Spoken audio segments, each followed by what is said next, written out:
বেলার ঝামেলা ছাড়াই সবজি দিয়ে পরোটার রেসিপি। তো আজকে আমি বেলার ঝামেলা ছাড়া কিন্তু এই রেসিপিটা সহজভাবে দেখাবো।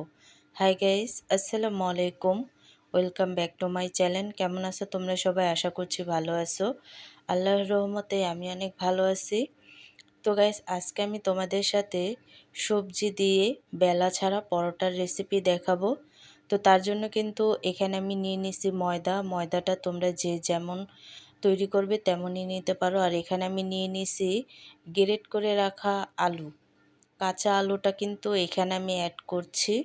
তো এই কাঁচা আলুটাকে কিন্তু আমি গ্রেট করে নিছি। আর এখানে আমি দিয়ে দিচ্ছি, এটা হচ্ছে গাজরটাকেও কিন্তু আমি গ্রেট করে নিছি। তো নেওয়ার পরে এখানে আমি অ্যাড করে দিচ্ছি পাতাকপি। আর কি সব সবজি দিয়ে কিন্তু আমি এই রেসিপিটা তৈরি করব। দিয়ে দিচ্ছি কাঁচামরিচ কুচি, দিয়ে দিচ্ছি ধনেপাতা কুচি। আর এখানে আমি অ্যাড করে দিচ্ছি হচ্ছে মুরগির মাংসের কিমা। তো এই মাংসটা যদি তোমরা না দিতে চাও তাহলে স্কিপ করতে পারো, দিলে কিন্তু টেস্টটা আর একটু বেড়ে যায়। তারপরে হচ্ছে দিয়ে দিচ্ছি স্বাদমতো লবণ। তারপরে কিন্তু এখানে আমি অ্যাড করে দিচ্ছি সামান্য একটু হলুদের গুঁড়া। আর হলুদের গুঁড়াটা যদি তোমরা না দিতে চাও এমনিও কিন্তু তৈরি করতে পারো। আর ঝাল হওয়ার জন্য দিয়ে দিচ্ছি সাদা গোলমরিচের গুঁড়ো।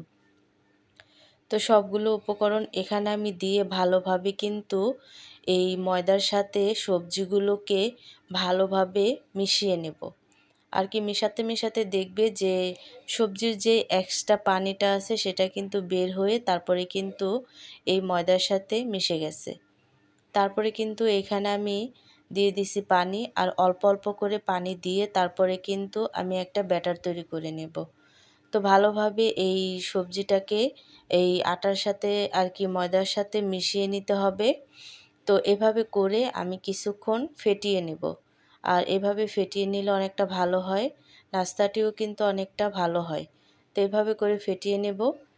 তো ভিডিওটি ফার্স্ট থেকে লাস্ট পর্যন্ত দেখতে থাকো, আশা করছি ভালো লাগবে। আর ভালো লাগলে প্লিজ একটি লাইক আর একটি সাবস্ক্রাইব করে পাশে থাকবে।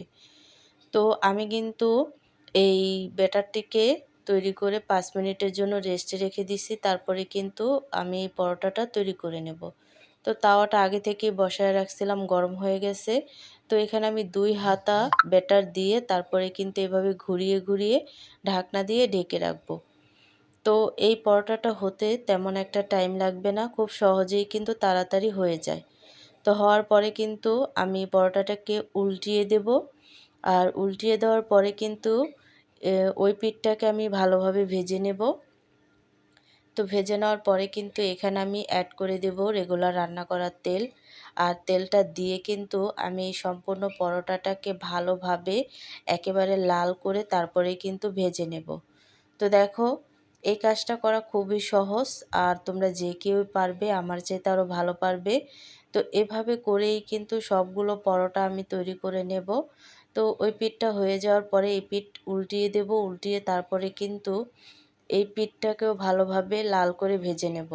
তো এই কাজটা কিন্তু ঘুরিয়ে ঘুরিয়ে ভালোভাবে সময় নিয়ে করতে হবে। আর এইভাবে ঘোরালেই দেখবে পরোটাটা একেবারেই রেডি। দেখো, একেবারে লাল করে ভেজে নিছি। তো আরেকটা পরোটা আমি ভেজে নিচ্ছি, এভাবে সবগুলো পরোটাই কিন্তু ভেজে নিছি। আর কতটা সহজভাবে এই সবজি দিয়ে এই পরোটাটা একেবারে বেলা ছাড়াই কিন্তু তৈরি করে নিছি খুব সহজে। দেখলে তো গাইস। আর এখন যেহেতু প্রচুর পরিমাণে সবজির সিজন, এই সবজির সিজনে বাচ্চারা অনেক সময় দেখা গেছে এই সবজিটা খেতে চায় না। তো এভাবে করে কিন্তু নাস্তার সাথে মিক্স করে তারপরে কিন্তু তোমরা এই সবজিটাকে বাচ্চাদেরকে খাওয়াতে পারো। আর এই পরোটাটা কিন্তু ছোট থেকে বড় সবাই কিন্তু অনেকটা পছন্দ করবে, যেহেতু সব ধরনের সবজি আর মাংস দেওয়া আছে। তো এই পরোটাটা খেতেও কিন্তু অনেকটা ভালো লাগে। বিকেলে চায়ের আড্ডায় এই শীতের সময় কিন্তু এই পরোটাটা খেতে অনেকটা ভালো লাগে গরম গরম। তো এভাবে করে তোমরা বাসায় ট্রাই করবে, তাহলেই বুঝবে খেতে কতটা সুস্বাদু। তো আজকের রেসিপিটা কেমন লাগছে অবশ্যই কিন্তু কমেন্টে জানাবে। তো অন্য কোনো রেসিপি নিয়ে